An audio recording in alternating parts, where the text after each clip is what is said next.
Hello everyone and welcome back to the channel.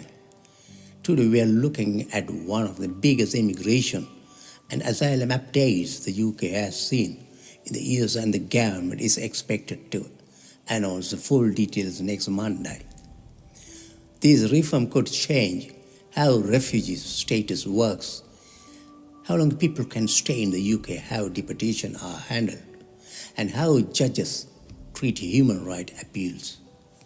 Some people are calling it a necessary fix. Others say it's the harshest asylum policy the UK has ever introduced.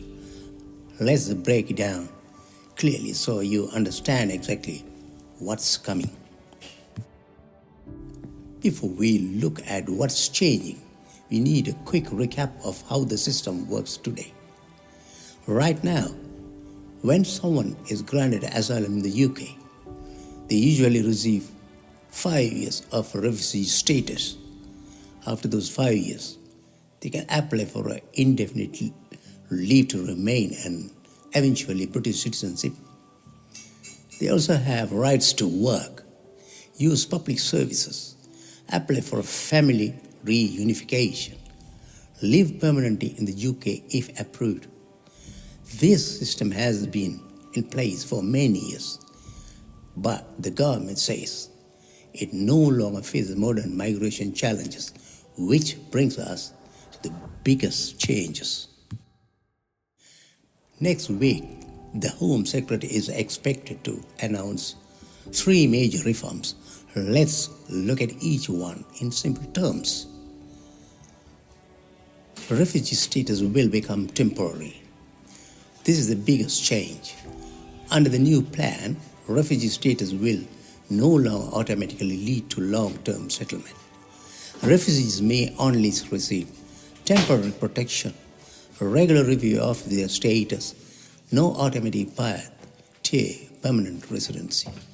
Meaning even if someone has lived here 5, 10 or 15 years, their status could still be reviewed and possibly removed if the Home Office decides their home country is now safe. The follows the Danish model, which is much stricter than the UK's current system. Family reunification rules will become much tighter. Currently, refugees can bring certain family members to the UK, partners, children, sometimes dependents. Under the new proposals, these rights will be significantly restricted. Fewer people will qualify and the process will require stronger evidence and more requirements. Critics say this could separate families for years.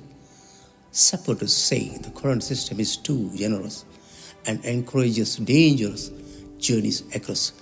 Deportation appeals will change. Public safety first. The government also wants courts to prioritize public safety and human rights claim during deportation cases. Right now, someone facing removal can argue under the European Convention on Human Rights that deportation affects their family life. The reform will make it harder to use those arguments, meaning if someone is considered a threat or committed serious crime, deportation will become easy and fast. These 3 changes, temporarily status, tighter family rules, and court reforms, forms the core of next week's announcement. Why is the government doing this? There are several reasons behind this reform, according to ministers. Rising asylum costs, hotel accommodations, legal appeals, and processing delays cost billions each year. Pressure to reduce irregular migration. Small boats crossing across the channel have become a major political issue. Aligning with Denmark's strict asylum model. Denmark regularly reviews refugee status and pushes for temporary protection rather than permanent settlement. Public concern about immigration. Polling shows immigration is one of the top concerns among voters. The government is trying to show it can control the system more tightly. Who will be most affected? Let's look at the groups impacted the most. Firstly, future asylum applicants. They may no longer have a clear pathway to long-term settlement. Number two, refugee already in the UK. Depending on the final rules, their status could be reviewed periodically. Number three, families abroad. Harder reunification rules means longer wait times and fewer approvals. Number four, people with criminal convictions. Human rights appeal will be weaker, making deportation more likely. This reform is sweeping. It touches almost every layer of the asylum system. There's strong debate around these changes.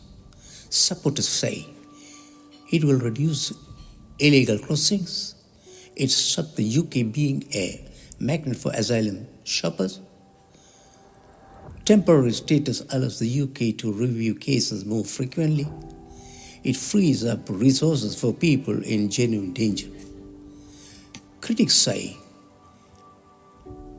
it creates long-term uncertainty for refugees. Temporary status harm integration and mental health.